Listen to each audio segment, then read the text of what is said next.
Elitambiente, specializzata in rimozione e smaltimento amianto, in accordo con gli Spisal Veneti, dà la possibilità ai cittadini privati di affrontare e risolvere in sicurezza le problematiche connesse alla gestione di rifiuti contenenti amianto, principalmente coperture e manufatti.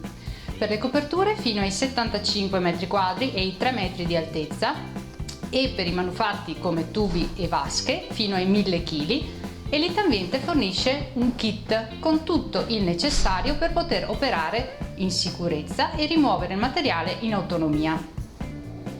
Il kit contiene tutti i dispositivi di protezione individuale e le istruzioni operative per affrontare le fasi di messa in sicurezza, rimozione e confezionamento dei materiali contenenti amianto. Il kit comprende tuta con cappuccio a tenuta di particelle e liquidi, occhiali antinfortunistici monouso con protezioni laterali, guanti antinfortunistici in nitrile, maschera semifacciale dotata di filtro FFP3 che blocca le fibre di amianto.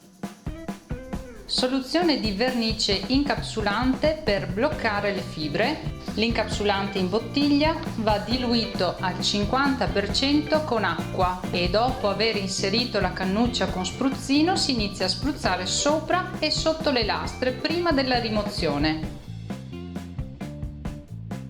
Nastro adesivo per sigillare la confezione.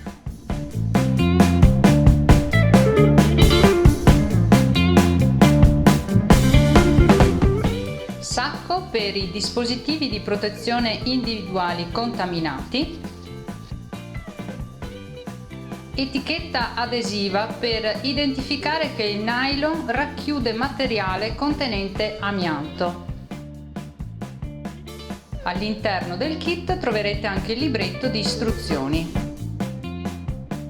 Al termine delle operazioni di rimozione e confezionamento, chiamate il numero verde 800 65 45 00 e Elitambiente provvederà al ritiro e lo smaltimento dei rifiuti.